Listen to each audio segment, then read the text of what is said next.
Student, ये UP polytechnic applied maths 1 2019 का question paper है और इसका कोड है 2041C। और ये आपके आने वाले अप्लाइड मैथ्स 1 एग्जाम के लिए वेरी वेरी इंपॉर्टेंट है। इस क्वेश्चन पेपर के हम क्वेश्चन नंबर 1 के कुछ पार्ट हम कर चुके हैं जी तक। अब हम चलते हैं HIJKL। 12 पार्ट दे रखे क्वेश्चन नंबर 1 में, 10 करने होते हैं आपको। जी तक हम कर चुके हैं, 2 3 4 5 और बचे हैं। फिर उसके बाद क्वेश्चन नंबर 2 पे जाएंगे। ओके, तो क्वेश्चन नंबर 1 का H है, in a triangle ABC prove that sin A plus sin B upon sin A minus sin B is equal to A plus B upon A minus B। ये prove करना है आपको, ठीक है। तो student, इस क्वेश्चन से आप कैसे आएगी? देखिए, जैसे आपको साइन A दिख रहा है, फिर साइन B दिख रहा है, कैपिटल A भी है ना, और स्मॉल a भी दिख रहे हैं। तो इसका मतलब ये हुआ कि जो ट्रायंगल होता है ना, ट्रिग्नोमेट्री के डिटेल लेक्चर में आप पढ़ चुके होंगे। जो ट्रायंगल जैसे ABC, इसका एक शीर्ष को कैपिटल A, इस एंगल को कैपिटल A बोला जाता है, इस एंगल को कैपिटल B बोला जाता है और इस एंगल को कैपिटल C बोला जाता है, ठीक है जी। और कैपिटल A के सामने की जो भुजा होती है, ये B से लेकर C तक की भुजा, उसको स्मॉल a से डिनोट करते हैं। यहां से यहां तक की डिस्टेंस को स्मॉल a से, और कैपिटल B के सामने की भुजा को स्मॉल b से डिनोट करते हैं, और कैपिटल C के सामने की भुजा को C से डिनोट करते हैं, ठीक है जी। तो जब ये ट्रायंगल इस प्रकार का होता है जिसमें स्मॉल ABC भुजाएं होती हैं और कैपिटल ABC एंगल होते हैं, तो साइन A और स्मॉल a में एक फॉर्मूला होता है जिसको साइन रूल कहते हैं। क्या कहते हैं? Sine rule. ये आपको पता होना चाहिए। जैसे कि प्रूव करने के लिए दिख रहा है आपको, तो ऐसे दिमाग में आपका आ जाना चाहिए, अगर आपने डिटेल लेक्चर पढ़े हैं तो, कि साइन A,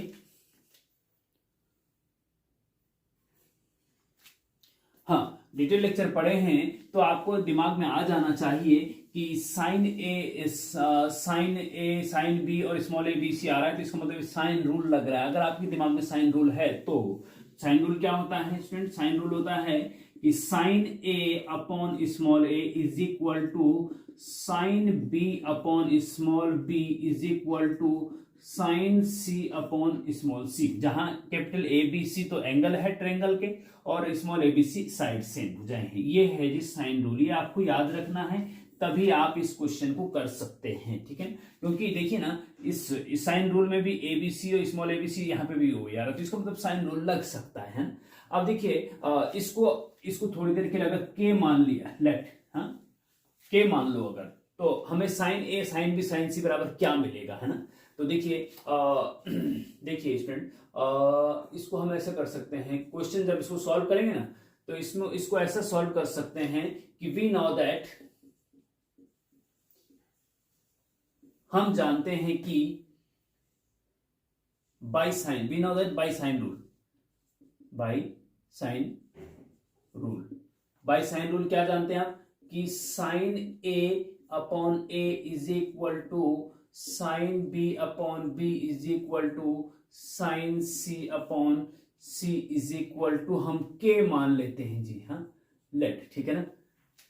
देखिए स्टूडेंट, एग्जाम आपके बहुत नजदीक हैं और आपको थोड़ा मेहनत करने की जरूरत है। अभी जी जान से लगा दीजिए अपना अप्लाइड मैथ्स में, पूरा जी जान लगा दीजिए, जिससे कि आपकी मैथ्स में अगर बैक है तो क्लियर हो जाए, और नहीं है बैक तो बैक ना आए, क्योंकि मैथ्स में सबसे ज्यादा बैक आती है। और इधर उधर की बातों से ध्यान अभी फिलहाल हटा दीजिए, क्योंकि प्यार एक धोखा है। देखो, प्यार एक धोखा है, पढ़ ले बेटा मौका है, ठीक है। ये ध्यान रखना इस चीज को, तब आप मेहनत करेंगे, नहीं तो नहीं करेंगे। हाँ, ठीक है। ये देखिए, साइन ए हो गया साइन रूल, इसको हमने के मान लिया। अब जब इसको के मान लिया तो यहां पे देखेंगे आप, sine A upon A is equal to k, this equal to b k, this equal to b k, है ना।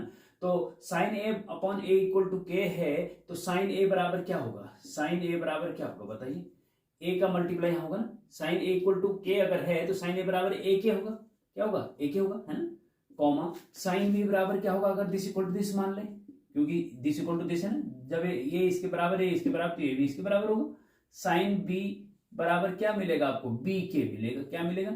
B के मिलेगा, है ना। और साइन C बराबर क्या मिलेगा आपको? साइन C बराबर C के मिलेगा, है ना, मिलेगा ना। ओके, नाउ अब देखेंगे आप, अब लेफ्ट हैंड साइड ले लो, लेफ्ट हैंड साइड क्या है? ये है लेफ्ट हैंड साइड, प्रूव करना है ना, हाँ, प्रूव करना है क्या प्रूव करना है, sine a plus sine b बटे sine a minus sine b is equal to, देखिए साइन ए की जगह क्या रख सकते हैं भैया, ए के रख सकते हैं, रखो ए के, प्लस है फिर साइन बी की जगह बी के रख सकते हैं जी, अपॉन साइन ए की जगह ए के रख सकते हैं जी, फिर बीच में माइनस का चिन्ह, साइन बी की जगह साइन बी के रख सकते हैं जी, है ना जी। ओके, अब यहाँ पे के कॉमन आ रहा है ना बाहर, तो अंदर क्या बचा, ए प्लस बी बचा जी, और यहाँ पे नीचे भी के कॉमन आ रहा है ना बाहर, तो अंदर क्या बचा, ए माइनस बी बचे, कैसे के कटेगा, बचा क्या, ए प्लस बी अपॉन ए माइनस बी, और यही आपकी राइट हैंड साइड है, और ये प्रूफ हो गया, है ना। तो इस प्रकार से स्टूडेंट इसको प्रूफ करना है। ओके, तो मेहनत करिए, प्यार एक क्योंकि प्यार एक धोखा है, पढ़ ले बेटा मौका है। ओके, तो चलते हैं नेक्स्ट क्वेश्चन पे। क्वेश्चन नंबर 1 का आई पार्ट है स्टूडेंट। नेक्स्ट क्वेश्चन कि इवेलुएट डिटर्मिनेंट दिस, ये 3/3 का डिटर्मिनेंट है, 2 डंडे लगे हैं, ये नंबर लिखे हैं अंदर, इसको सॉल्व करना है। हाँ, डिटर्मिनेंट को सॉल्व करना आपको आता होगा, अगर आपने हमारे डिटेल लेक्चर देखे होंगे प्लेलिस्ट में जाके तो आपको आना चाहिए, और नहीं आता है तो चलो हम यहाँ पे समझा। देखिए करते क्या है, डिटर्मिनेंट को जब खोलना हो या सॉल्व करना हो तो ये जो फर्स्ट रो है ना, इसको R1 कहते हैं। हाँ, फर्स्ट रो के एलिमेंट 2, -1 और 3 है, ठीक है।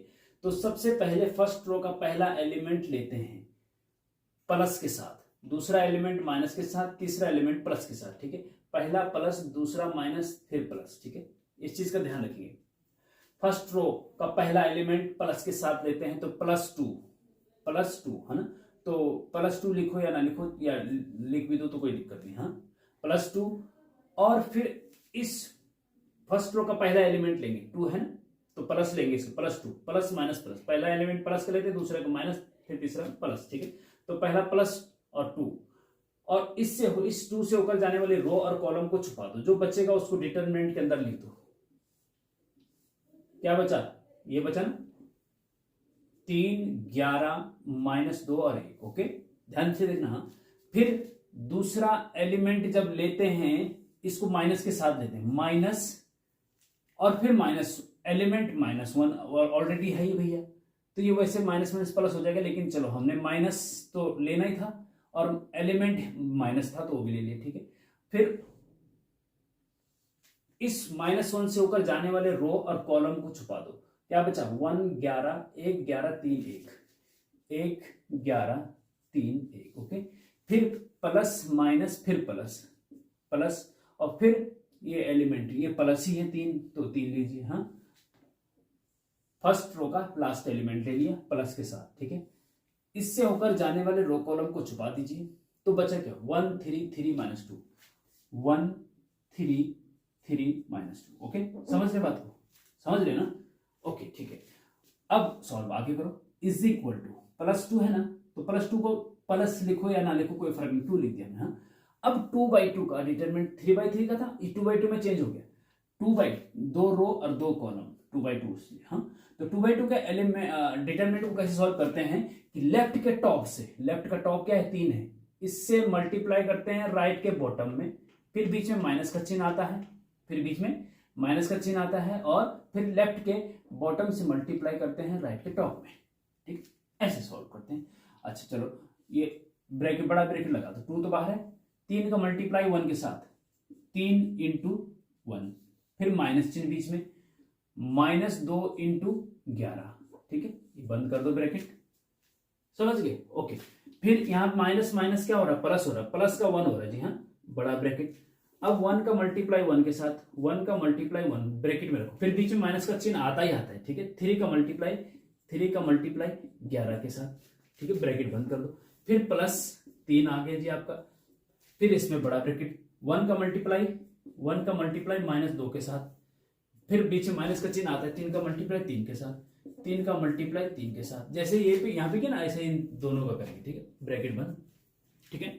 ओके, आगे सॉल्व करो, ध्यान से एक एक चीज को ध्यान से देखना होता है, क्योंकि प्लस माइनस में बहुत गलतियां हो जाती है और लास्ट में आंसर गलत आ जाता है, और भैया ऑलरेडी 1 मार्क्स का है और आंसर गलत आ जाएगा तो एग्जामिनर आपको 0 नंबर दे देगा। आंसर अगर सही है, बीच में गड़बड़ भी है, 1 मार्क्स और 2 मार्क्स के क्वेश्चन में यही रहता है कि अगर आपका आंसर सही है तो आपको फुल मार्क्स मिलता है, आंसर सही नहीं है तो कैलकुलेशन पूरा भी कर रखा तब भी आपको मार्क्स नहीं मिलता है। ओके, लेकिन जो बड़े क्वेश्चन होते हैं 5 मार्क्स के 10 मार्क्स के होते हैं, उसमें आपको आधा सही है तो आधा मार्क्स मिलेगा, पूरा सही तो पूरा मार्क्स मिलेगा। हाँ, उसमें ऐसा चल, लेकिन ये छोटे छोटे क्वेश्चन में फुल मार्क्स या फिर 0।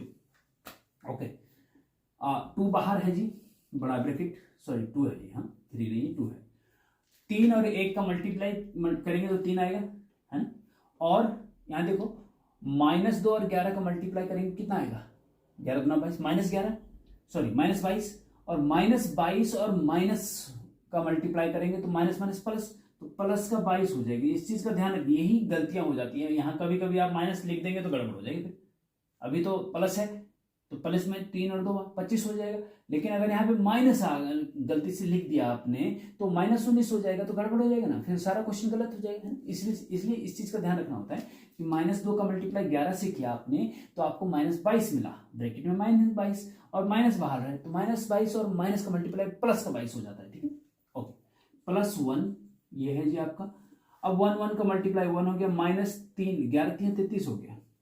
ठीक है जी, ओके, +3 और ये -1 और -2 का मल्टीप्लाई -2 होता है, और 3 3 9 और माइनस का ऑलरेडी यहाँ 3 3 9। ओके ठीक है, ये हो गया, ठीक समझिए। ओके ठीक है, 2 बाहर है जी, अंदर क्या बचा, 22 और 3 25 होता है, ये लिख दिया हमने अंदर। +1 बाहर है जी, और 1 में से 33 घटा दीजिए तो माइनस का 32 बचता है जी। ठीक है जी, हाँ, फिर प्लस का 3 है जी, और ये -2 और -9 जोड़ करके, क्योंकि दोनों माइनस के तो जोड़ेंगे भैया, है ना, तो माइनस का 11 हो जाएगा। ठीक है, 11 हो जाएगा। ओके ओके ठीक है। अब 2 का मल्टीप्लाई, ब्रैकेट खोलेंगे मतलब मल्टीप्लाई, ब्रैकेट का मतलब मल्टीप्लाई, ब्रैकेट खोलने का मतलब 2 का मल्टीप्लाई 25 के साथ कर दो, 2 का मल्टीप्लाई 25 के साथ 50 हो जाएगा जी, है ना। और 1 का मल्टीप्लाई -32 के साथ तो माइनस का 32 हो जाएगा जी। ठीक है, 3 का मल्टीप्लाई -11 के साथ माइनस का 11 33 हो जाएगा जी। ठीक है, ओके समझ रहे बात को, हाँ ठीक है, इज इक्वल टू, चलो यहाँ पे कर देते हैं, ये 50 तो प्लस का है भैया, ये माइनस के दोनों, तो ये माइनस के दोनों जुड़ जाते हैं, 32 माइनस का 32 और माइनस का 33 जुड़ जाएंगे तो 30 और 30 60 होते हैं, तीनों तो 65, माइनस का क्या आया 65 आया जी, और 50 में से 65 घटा दो जी, कितना बचता है, माइनस का 15 बचता है जी, है ना। तो ये आपका आंसर आ गया माइनस का 15।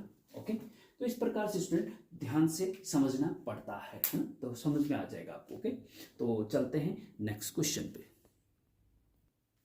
तो नेक्स्ट क्वेश्चन नंबर 1 का जे पार्ट है student, expand x + a⁴ by binomial theorem. ठीक है, बाइनोमियल थ्योरम से आपको x + a⁴ का प्रसार करना है। ठीक है स्टूडेंट, अब देखिए स्टूडेंट आपको पता होना चाहिए कि बाइनोमियल थ्योरम मतलब द्विपद प्रमेय, द्विपद प्रमेय से आपको पता होना चाहिए कि द्विपद प्रमेय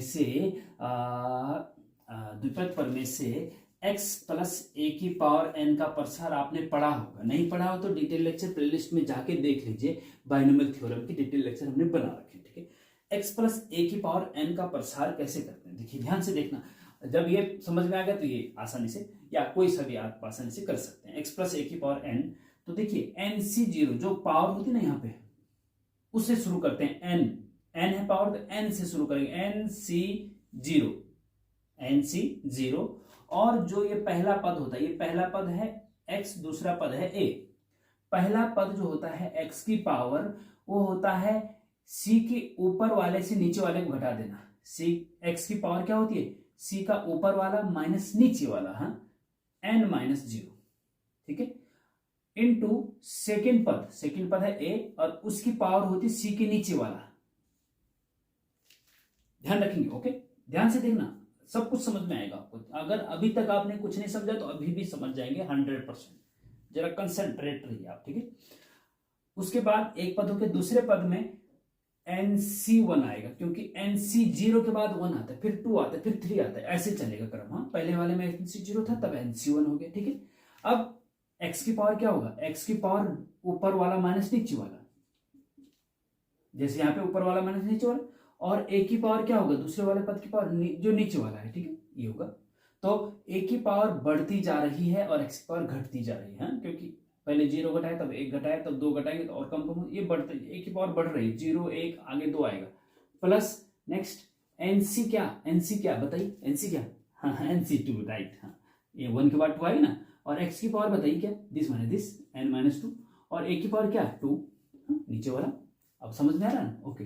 ऐसे ही NC3 x की पावर n माइनस 3 और a की power 3 plus dash dash plus कहाँ तक चलेगा, NCn तक, जब तक लास्ट में नीचे वाला n नहीं आ जाता तब तक चलेगा। ठीक है, कहाँ तक, लास्ट वाला आ गया NCn और x की पावर क्या हो जाएगा n माइनस n और a की पावर क्या हो जाएगा n। ठीक है, ये है भैया बाइनोमियल थ्योरम का एक्सपेंशन, ये आपको याद होना चाहिए। ठीक है, अब इसी प्रकार से अगर आपको पूछा गया है यहाँ पे कि x की पावर x प्लस a की पावर 4 का प्रसार कीजिए। ठीक है, तो x अपनी जगह पे x, पहला पद यहाँ पे भी x है, दूसरा पद यहाँ पे भी a है और पावर n की जगह 4 है, बस फर्क कितना है। ठीक है, फर्क कितना है कि 4 है पावर। ठीक है, तो यहाँ NC 0 से शुरू हुआ था, यहाँ 4C 0 से शुरू होगा। बताया ना मैंने कि अगर पावर जो पावर है वहां से शुरू होगा, यहाँ पावर 4 है, 4C 0। पहला पद क्या है, हाँ x की पावर क्या है, x की पावर क्या है 4 माइनस 1, ऊपर वाला माइनस नीचे वाला, और दूसरे पद की पावर क्या है नीचे वाला। बस आगे बढ़ो, फिर 4C1 x की पावर 4 माइनस 1, हाँ ऊपर वाला माइनस नीचे वाला, इंटू a की पावर 1 है ना, प्लस 4C2 x की पावर 4 माइनस 2 और a की पावर 2 है ना, x पावर सेम है ना।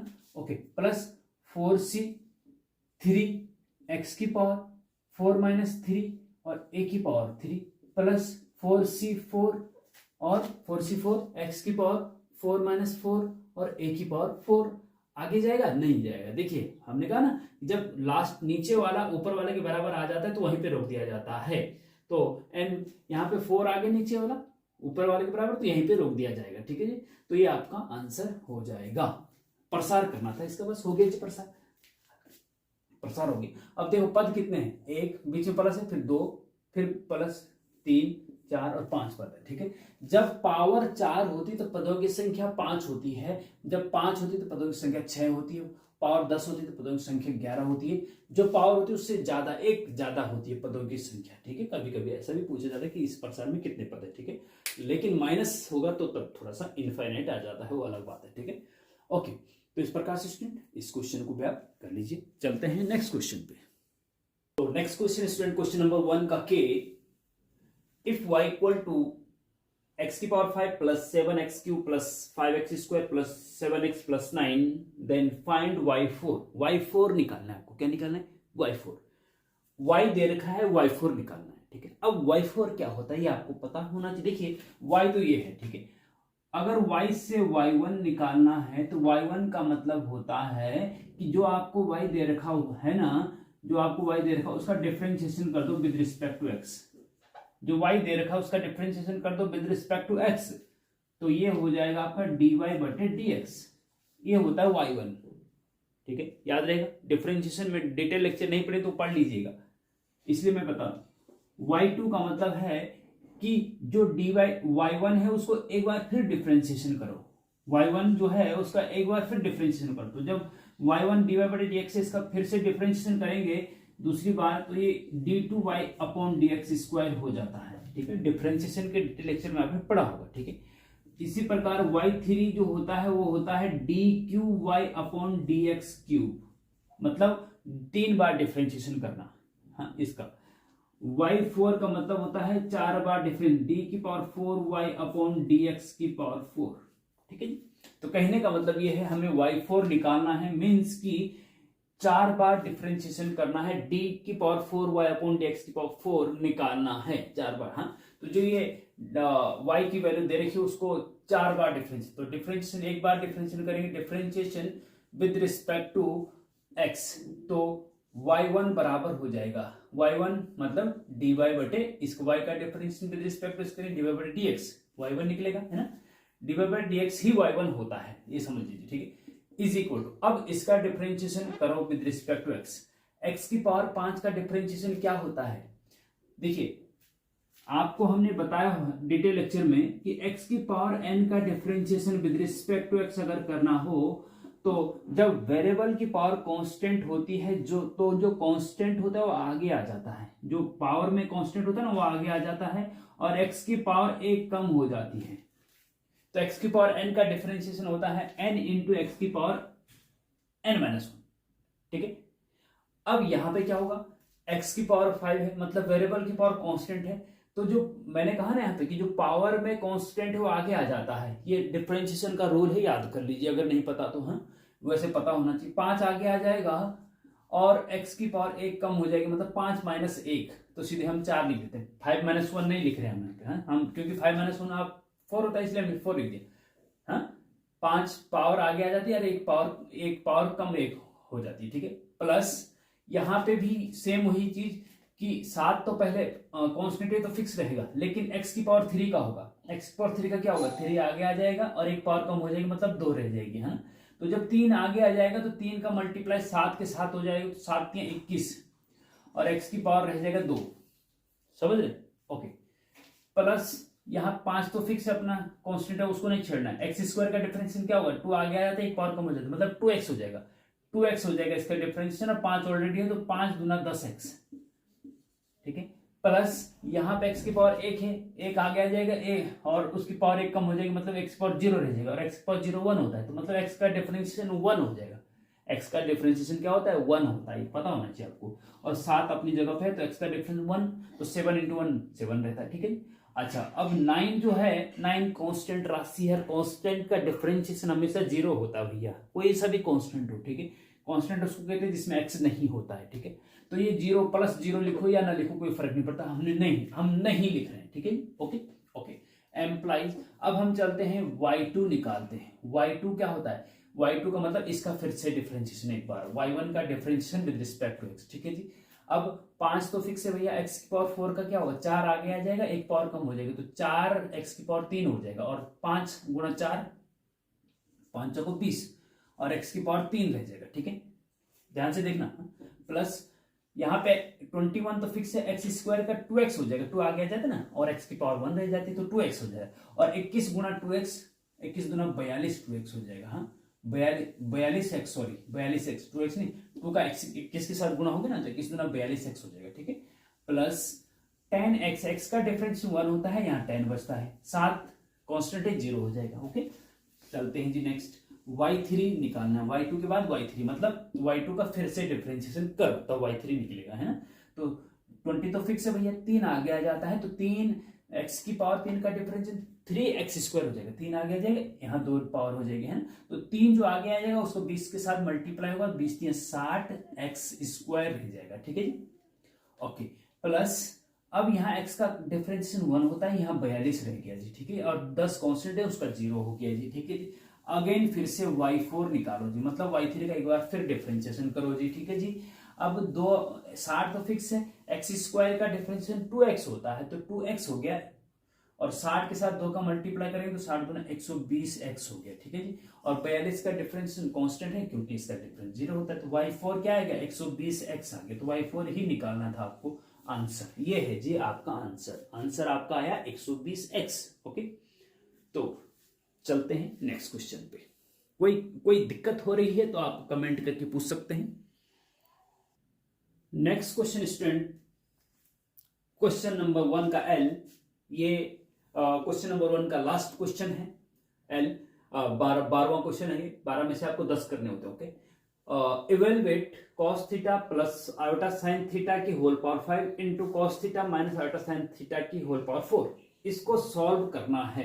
देखिए student, cos theta plus iota sine theta, ये कॉम्प्लेक्स नंबर है पोलर फॉर्म में, ठीक है। और जब पोलर फॉर्म में आपको कॉम्प्लेक्स नंबर दे रखा हो और उसकी पावर कुछ हो, कुछ नेचुरल नंबर हो, जैसे कि cos theta plus iota sine theta की पावर n कोई नेचुरल नंबर है, ठीक है। तो इसमें डी मॉयवर थ्योरम लगती है, क्या लगती है, डी मॉयवर थ्योरम लगती है, ठीक है जी। डिटेल लेक्चर कॉम्प्लेक्स नंबर के अगर आपने नहीं देखे तो वहां प्लेलिस्ट में जाके देख सकते हैं, कॉम्प्लेक्स नंबर की प्लेलिस्ट है, वहां पे हमने डी मॉयवर थ्योरम के बारे में भी डिटेल में बताया, ठीक है। यहाँ पे डी मॉयवर थ्योरम क्या होती है, जरा ध्यान से, अगर नहीं पढ़ा आपको तो पता नहीं है तो ध्यान से देख लीजिए, आपको यहीं पे समझ। cos theta plus iota sine theta, bracket में पोलर फॉर्म ऐसी होनी चाहिए, यहाँ पहले cos होना चाहिए, बीच बाद में साइन होना चाहिए, और साइन के साथ आयोटा होना चाहिए, बीच में प्लस होना चाहिए, और उसकी पावर n है, तो तब एक फॉर्मूला होता है डी मॉयवर थ्योरम का कि n जो पावर में है उसको एंगल के साथ ले जा सकते हैं, जो भी एंगल है, यहाँ पे पाई है या थीटा है यहाँ, तो थीटा यहाँ भी थीटा होना चाहिए, यहाँ पाई है तो यहाँ पे पाई होना चाहिए, यहाँ पे 30 डिग्री है तो यहाँ पे 30 डिग्री होना चाहिए। तो जो पावर में होता है उसको हम एंगल के साथ मल्टीप्लाई में ले जा सकते हैं, ये डिमाइवर थ्योरम कहती है। cos n theta plus iota sign n theta, ठीक है जी। तो इसी प्रकार से यहाँ पे स्टूडेंट देखेंगे आप इसको जब सॉल्व करेंगे तो cos theta plus iota sine theta same इसी के जैसा है ना, और पावर में 5 है, n की जगह 5 है, तो 5 को आप एंगल के साथ ले जा सकते हैं। तो कहने का मतलब ये है कि क्या हो जाएगा, ये क्या हो जाएगा, ये हो जाएगा cos 5 theta plus iota sign 5 theta, ठीक है जी, इनटू, अब इसका क्या होगा, क्योंकि यहां तो भैया माइनस है बीच में, यहां तो भैया माइनस है बीच में, तो स्टूडेंट क्या है, ध्यान देना कि है तो ये इसी से मेन, तो ये है डिमाइवर थ्योरम का मेन प्रमेय तो ये है, इसी से 2-3 प्रमेय और फॉर्मूले के रूप में आप याद रख सकते हैं। जैसे कि अगर बीच में माइनस का चिन्ह हो तो क्या करेंगे, cos theta minus iota sine theta की पावर n, ठीक है, ये प्लस का है मान लीजिए, ठीक है, तो तब क्या होगा, तब भी सिंपल है कि आप एंगल जो n है उसको एंगल के साथ ले जाओ बस, और बीच में माइनस ही रहने दीजिए, ठीक है, cos n theta minus iota sign n theta, ठीक है जी। और नंबर 3, अगर बीच में प्लस ही है और ऊपर जो है पावर वाला वो माइनस में है, माइनस n, ठीक है, तब भी सेम ऐसा ही होगा, अगर ये प्लस है या ये माइनस है या ये माइनस है, इनमें से कोई एक अगर माइनस है तो ये बनेगा बीच में माइनस n इधर आ जाएगा और बीच में माइनस हो जाएगा, cos n theta minus iota sign n theta, ठीक है जी। और नंबर 4, अगर 4 कंडीशन बनती है, अगर बीच में माइनस है और पावर में भी माइनस है, ध्यान देना पावर में भी माइनस है, तब क्या होगा, ये n इसके साथ आ जाएगा और माइनस माइनस बीच में प्लस हो जाता है, ये याद रख लेना आप इस प्रकार से। लेकिन मूल ये है, इसी से ये ड्राइव हुए हैं, इनको आप याद रख सकते हैं, याद करने के हिसाब से हम बता रहे हैं, ठीक है ना, cos n theta plus iota sign n theta, ठीक है। अब आप याद कैसे रखेंगे इसमें देखिए, ध्यान देना कि अगर ये भी प्लस है ये भी प्लस है, दोनों प्लस है तो बीच में प्लस आएगा और n इनके एंगल के साथ चला जाएगा, ठीक है। दोनों माइनस है या दोनों प्लस है या दोनों माइनस है तो बीच में प्लस आएगा और n एंगल के साथ चला जाएगा, ठीक है। अगर इनमें से एक माइनस है, बीच वाला माइनस है, ये प्लस है तो बीच में माइनस आएगा, ये प्लस है और ये माइनस है तो बीच में माइनस आएगा। अगर एक माइनस है बीच में और पावर में से कोई एक माइनस है तो बीच में माइनस आएगा, और दोनों माइनस है या दोनों प्लस है तो बीच में प्लस आएगा, बस ये याद रखना, कुछ नहीं करना, ठीक है। अब यहाँ पे आप देखेंगे, यहाँ पे एक माइनस है ना, तो 4 एंगल के साथ आ जाएगा और बीच में माइनस रहेगा, cos, क्योंकि कौन सा लगेगा, देखिए कौन सा लगेगा, ये वाला लगेगा, जिसमें कौन सा, नो ये वाला सेकंड वाला लगेगा, क्योंकि बीच में माइनस है और पावर में पॉजिटिव है तो 4 एंगल के साथ आ जाएगा, बीच में माइनस रहेगा, माइनस आयोटा साइन 4 थीटा, ठीक है, याद रखना इसको, बहुत इंपॉर्टेंट है। हाँ, अब इससे आगे देखो भैया, इससे आगे देखो, इससे आगे कैसे होगा, देखिए ध्यान देना, एक तो ये है वेरी इंपॉर्टेंट, इससे ये तीनों इससे निकले हैं, ठीक है। दूसरा वेरी इंपॉर्टेंट थ्योरम ये डिमाइवर थ्योरम ही है, ये अलग थ्योरम है, cos alpha plus iota sine alpha into cos beta plus iota sine beta is equal to, आप या इससे भी ज्यादा अगर एंगल हैं तो इसमें जब ऐसे जैसे ये डिमाइवर थ्योरम लगाएंगे, इसमें ये कॉम्प्लेक्स नंबर है, ये भी कॉम्प्लेक्स नंबर है, एक तीसरा भी अगर है तो इसको मान लीजिए 2 ही है, तो क्या करते हैं कि cos के साथ ये दोनों एंगल जुड़ जाते हैं, ठीक है, क्या हो जाता है, cos alpha plus beta plus iota sine alpha plus beta, ठीक है, अल्फा प्लस बीटा cos और फिर iota sine alpha plus beta, ठीक है। अगर यहाँ पे एक और भी होता इनटू में cos alpha plus gamma plus iota sine gamma, तो cos alpha plus beta plus gamma आ जाता, ठीक है, ऐसा होता है यहाँ पे। अब अगर बीच में यहाँ माइनस है तो यहाँ माइनस हो जाएगा, यहाँ प्लस है तो दोनों प्लस हो जाएंगे। अब यहाँ पे माइनस है तो cos 5 थीटा माइनस 4 थीटा हो जाएगा। ये चीज ध्यान रखना बस, cos 5 थीटा माइनस 4 थीटा हो जाएगा, क्योंकि अगर यहाँ प्लस होता तो 5 थीटा प्लस 4 थीटा होता cos, है जैसे अल्फा प्लस बीटा हुआ ना, ऐसा होता। लेकिन यहाँ माइनस है तो फिर माइनस होगा, 5 theta minus 4 theta, okay, plus iota sign 5 theta minus 4 theta, ठीक है, ओके। अब cos थीटा बच जाएगा ये, प्लस आयोटा साइन ये 5 थीटा में से 4 थीटा बच जाएगा, और यही आपका आंसर है, ओके। तो स्टूडेंट इसमें जो है ना, ये कुछ चीजें जैसे एक फॉर्मूला ये है वेरी इंपॉर्टेंट, ये फॉर्मूला ये है, तो कुछ इंपॉर्टेंट फॉर्मूले याद करने पड़ते हैं, और ये मैं इस प्रकार से बता रहा हूँ कि आपको डिटेल लेक्चर भी नहीं पता जैसे, तो आपको समझना पड़ेगा, ठीक है। और बिल्कुल भी समझ में नहीं आ रहा है तो फिर आपको डिटेल लेक्चर देखने की सख्त जरूरत है, और प्लेलिस्ट में जाके आप देख सकते हैं। तो चलते हैं नेक्स्ट क्वेश्चन पे।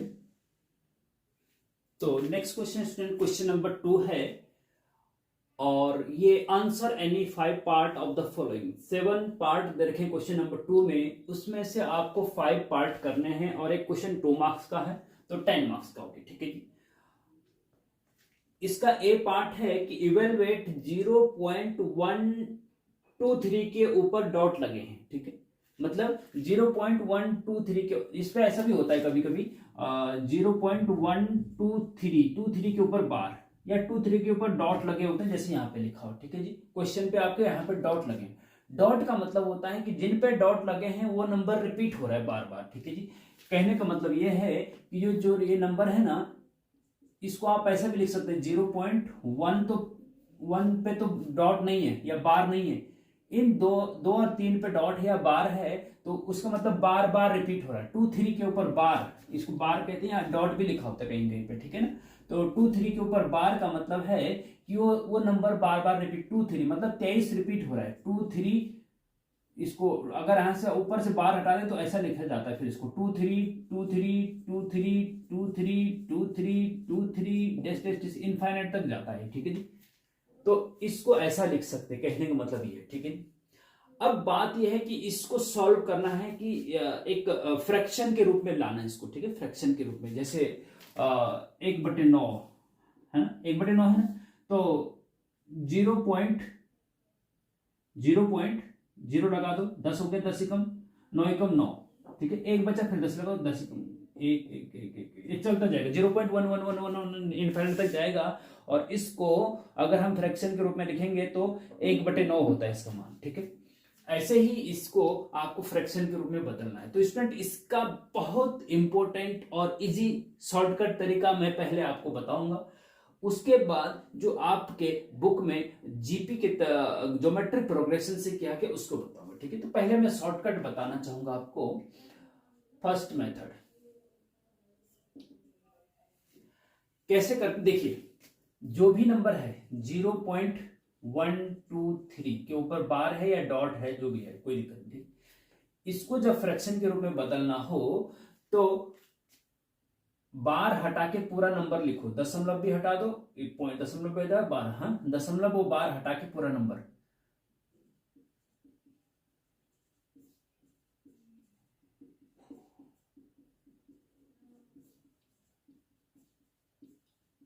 पूरा नंबर लिखो, ठीक है जी। जैसे यहां पे 1 2 3 लिखेंगे, माइनस फिर क्या करेंगे, वो नंबर लिखो जिस पर बार नहीं है, ठीक है जी। अपॉन में क्या आएगा, अपॉन में आएगा एक ब्रैकेट में, तो वो लिखो उतने 9 लिखो जितनों के ऊपर बार है। शॉर्टकट तरीका है ये, हाँ ये याद रखना बस, जितने के ऊपर बार है। फिर दूसरे ब्रैकेट में उतने 0 लिखो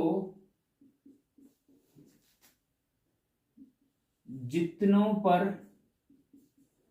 बार नहीं है, ठीक है, बार नहीं है। बस आंसर आ जाएगा आपका। शॉर्टकट तरीका है। अब कैसे, अभी आपको समझ में नहीं आ रहा होगा, देखिए देखिए ना, इज इक्वल टू, देखो 0.123 के ऊपर बार है, इसको आपको चेंज करना है। तो दशमलव, वो बार हटाकर पूरा नंबर, दशमलव भी हटा दो और बार भी हटा दो, तो नंबर क्या बचेगा, 123 बचेगा। जीरो तो आगे लिखे ना लिखो, उसको कोई औचित्य नहीं होता, जीरो हटा दो, हाँ जीरो हटा दो, वो आगे का नंबर अलग है। हाँ, दशमलव हटे, बार हटा, 123, ठीक है। माइनस वो नंबर लिखो जिस पर बार नहीं है, 1 पे ऊपर बार नहीं तो उस नंबर को यहां पे लिख दो माइनस के बाद, ठीक है। अपॉन उतने 9 लिखो जितनों के ऊपर बार है, 2 नंबर के ऊपर बार है तो 2 9 लिखो नीचे। उसके बाद क्या आएगा, उतने जीरो लिखो जितनों के ऊपर बार नहीं है। एक संख्या है जिसके ऊपर बार नहीं तो एक जीरो आएगा, 2 संख्या होती तो 2 जीरो आते। बस हो गया आंसर। 123 में से एक घटाएंगे तो 122 बचेगा और बटे 990 आपका आंसर हो जाएगा। बस ये है जी आपका शॉर्टकट तरीका, ठीक है जी। अब लॉन्ग कट तरीका जो है आपकी बुक में है, उसको मैं ये स्क्रीनशॉट दे दे रहा हूं, उसको आप सॉल्व कर सकते हैं बुक से, उसको तो आप कर ही सकते हैं। ये शॉर्टकट तरीका मैंने अलग से बता दिया आपको, ठीक है। और एक तीसरा तरीका भी है, बुक वाला नहीं बता रहा हूं, बुक वाला आप अपने आप कर लीजिए और मैं स्क्रीनशॉट यहाँ पे दे रहा हूं, उसको देख लीजिए। और फिर मैं आपको इसका एक दूसरा तरीका भी बता रहा हूं, तीसरा तरीका, ठीक है। तीसरा तरीका मैं बताता हूं। तीसरा तरीका बताने से पहले स्टूडेंट मैं आपको एक और एग्जाम्पल के रूप में या एक दूसरा क्वेश्चन दे रहा हूं, होमवर्क दूं या इसको करा दूं, बता दीजिए। 1 2 3 के ऊपर बार, केवल 3 के ऊपर बार, ठीक है। अब इसको इस तरीके से करना है तो कैसे करेंगे, देखिए पूरा नंबर लिखो, बार हटा दो तो 1 2 3 आ गया, ठीक है। माइनस वो नंबर जिन पर बार नहीं है, तो यहाँ पे कौन से दो, यहाँ पे वो नंबर 12 है, ठीक है, तो 12 माइनस हो गए, इस चीज का ध्यान रखेंगे, है ना। अपॉन में जितनों के ऊपर उतने नंबर 9 लिखो जिनके ऊपर बार है, एक नंबर है तो एक 9 आएगा, एक नंबर है जिसके ऊपर बार है।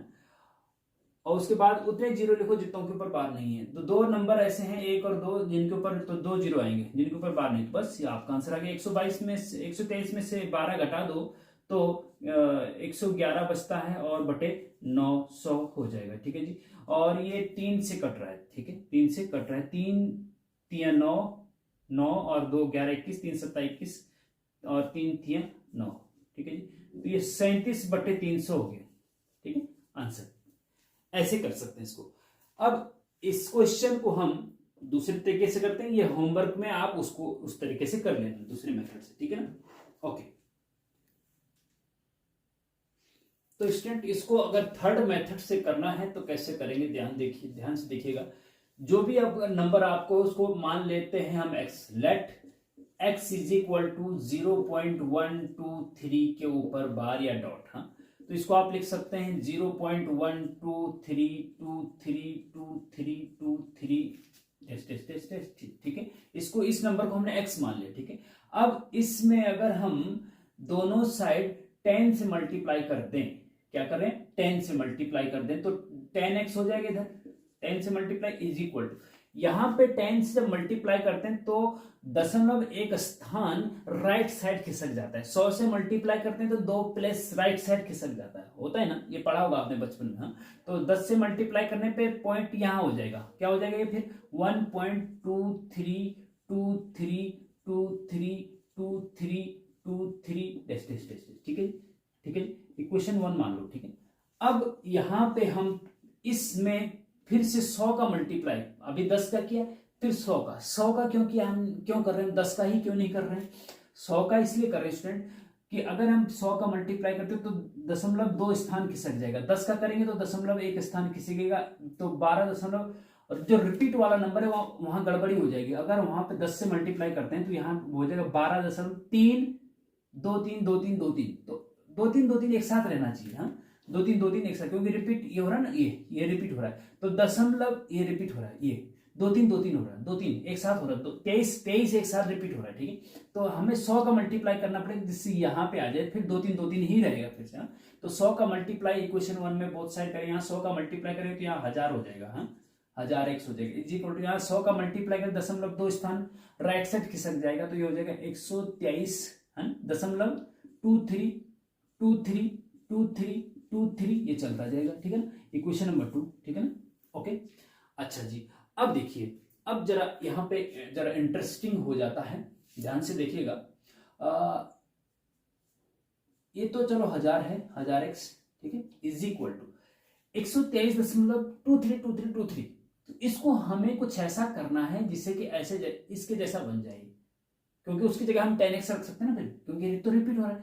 तो इसको हम ऐसे भी कर सकते हैं, 123 को हम लिख सकते हैं 122 प्लस 1.23232323 कोई दिक्कत नहीं, ठीक है। ये इस क्वेश्चन को आप जो ये 0.123 के ऊपर बार है ना, इस क्वेश्चन को आप इस मेथड से करेंगे। ये मैं यहाँ पे नहीं बताऊंगी, ये तो यहाँ पे तो शॉर्टकट तरीके से तो बता दिया है, लेकिन इसको आप इस मेथड से भी करके दिखाएंगे और मुझे कमेंट में बताएंगे कि क्या आपका आंसर यही आ रहा है क्या 37/300 आंसर आना चाहिए जैसे शॉर्टकट से आया। ओके, चलिए इसको देखिए। हाँ, यहाँ पे इतना समझ में आ रहा है, देखो 123 हाँ, इसको हमने लिख दिया 122 प्लस 1.232323। अगर 122 प्लस 1.2323 जोड़ेंगे तो 123 यही आएगा, क्या दिक्कत आ रही है ना, 122 से 123, समझ रहे हैं ना। ओके, अब देखिए एम्प्लाइज, यहाँ पे तो भैया ये 1000x ही है ना, और यहाँ पे 122 ही है, प्लस 1.23 बाई वन जो है भैया 1.23 रुको ना, 10x लिख सकते हैं, क्या लिख सकते हैं, 10x लिख सकते हैं, कोई दिक्कत नहीं भैया, है ना। अब इस 10x को इधर लेके आओ तो 1000x में माइनस, इधर जाके माइनस हो जाएगा ना, 1000x माइनस 10x, तो 1000x में से 10x घटेगा तो 990x बचेगा ना, और इधर क्या बचेगा 122, है ना।